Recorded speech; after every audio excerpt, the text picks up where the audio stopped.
Yeah, I'm surprised Tony Khan hasn't had a meltdown yet. He kind of did. He was clapping back at some AEW or WWE fans, rather. Do you want to read it with me, Husey, and see what he was talking about?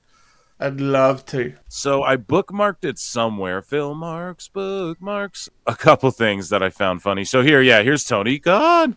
He responds to, he tweets out, of course, he's like, tonight on TNT Drama, Saturday night AEW Collision, the world premiere of AEW November Rain music video debut. So now Tony's promoting like, oh yeah, we have Guns N' Roses. I leased this song and we made a compilation video like Mark's do on YouTube, and we're going to air it on our episode tonight. The only thing at the end of this music video, it's Chris Jericho, and the funeral is for his credibility. Axl Rose will give him the rub. It'll be great. Can you imagine, by the way, how much money he spent to license November Rain? Well, look at what he's saying. He goes, yes, we will utilize the entire 8-minute and 56 classic track thanks to Guns N' Roses. See you tonight. So on Collision, 10 minutes of their fucking television time is just playing Guns N' Roses with AEW highlights to November Rain. I mean... And then, you know what's going to happen? They're going to put it up on YouTube. They're going to get hit with a copyright strike. And no one's ever going to see it. And then we're going to meme it. We're going to meme the shit out of it when that happens. Oh, my God. I hope it's in the AEW actual news, but I can't remember where the I put it. Yeah, never mind. We'll just go into the wide open bookmarks. It's the easier way. But yeah, Tony Khan responds to someone who responds to this. He's like, for those who like boring, laugh, laugh. And then this guy, Tony Khan, responds and goes, thank you for consistently replying within minutes to every single post I do with hilarious comments like this and then laughing at your own jokes for good measure. It's great. I don't know. What do you make of that? Him clapping back at the haters, Husey? I think that basically Tony has now got to the level where he has a level of who he's going to reply to. Like he's not going to reply to Cornette or Bischoff or anyone, but now he sees this handsome devil from Beyond the Harvey from Beyond the Script podcast. He's like, oh yeah, well, my father gave me money to buy the rights to November Rain. Who do you think? Do you think there's going to be a bit where Tony Khan appears and does the guitar solo outside of an empty? Like Slash. Yeah, he comes out and he's called God. Piss. Cheap plug. I went to see Red One last week at the cinema. I went to see it in the IMAX, and I brought in 2 Guinness with me, and I loved it. Yeah, well, at least if you're pissed, it's tolerable. I hear it. I'm still gonna watch it, but what do you think it is? Like, you enjoyed it? Was it actually, or is it like appropriate for kids, or what kind of movie is it? I'm curious. Well, that's the problem. It's basically it's a Christmas film for a whole new generation of kids. Like, if you've never seen a Christmas film before, you'll love it. But if the problem is, it's older people my age, like I'm 40 next month, who are going, oh, it's crap, seen it all before. And it's like, yes, but we're not the demographic. It's for kids. Right. That being said, it is. The fact that it costs $250 million is demented. I don't know. I'm gonna check it out. I'll give you guys a fair and honest review of it, and I'll drink two pints myself, and then we'll be on equal playing ground there, and I'll get back to you how I feel about it. But at Awful Wrestling tweeted out Tony's other platform got 666 likes. Dynamite averaged 666K viewers this week. Online AEW fans have an average of 6.66 teeth.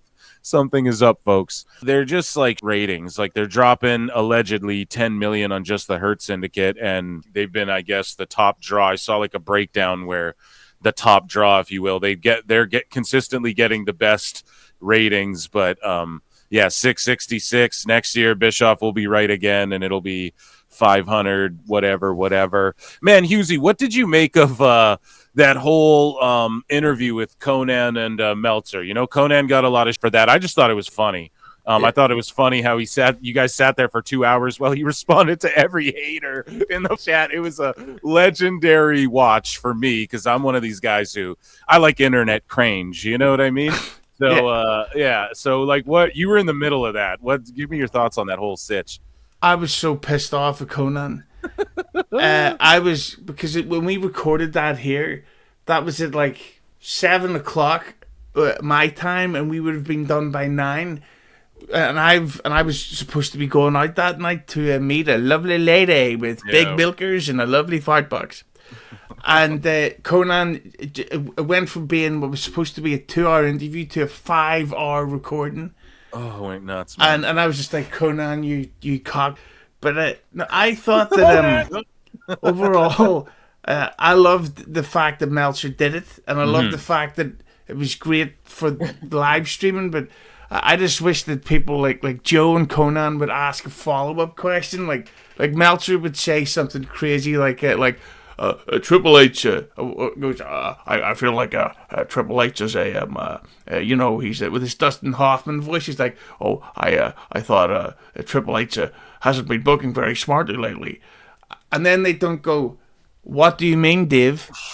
Yeah, they just go over to the next question, and it's like, oh, come on. Yeah.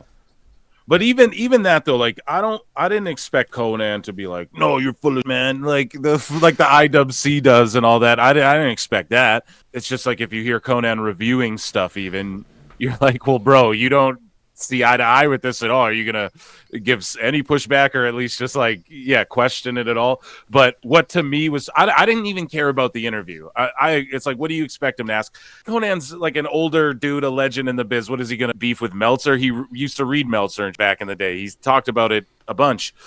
To me, it was just after when he was responding to every hater. Like there was a bunch of people asking like nice, and you guys were bringing up like good comments, like, oh, this guy said this nice thing, and Conan would just be like, oh, I don't give a f, that's dumb, like not that, and then he would just respond to the haters, and it was dude. I watched all like 2.5 hours of that of Husey going, well, it's time. I think we could wrap it up here, Conan. No, we'll do it when I say it. No, these guys are being dicks, bro. Yeah, dude, it was so good. I love it. For the internet lore, that was so great.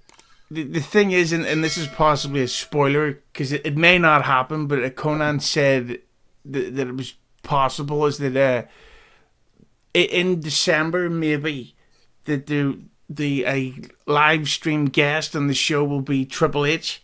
Ooh. Which would be great if that actually does happen. It probably won't because his schedule is insane. But both their schedules are ridiculous. But if they do, people could donate like $5 million saying, Triple H, you're a cunt. And we're not showing it on screen. But the thing is, but when you do that, Conan forgets that there's other comments. See, Conan doesn't really understand YouTube at the minute, right? Well, I know you can't expect him to. You know what I mean? It's a generational thing, sort of. You know? Yes, he doesn't understand that when you live stream, you can literally pick and choose which comments you show. He thinks that's every comment. So then when he's like, "Hey, wait a minute, some guy's calling me a fat bastard." You know, who's this account? Disco Gilberty says Conan cunt face. Well, can I just ask you? Like, I mean, you don't even have to talk about it if you don't want to. But like, so Disco was asked to not be on the Meltzer, or he respectfully was like, "I'll bow out." Like, how did that go down? Yeah, well, but Disco, of course, he works. I think it's like 6 days a week. So yeah, he likely wasn't going to be on the interview anyway. Even if Meltzer was like, "Oh, I love Disco Inferno to be there," he was a draw. So Disco, the idea was that Disco would ask questions off camera.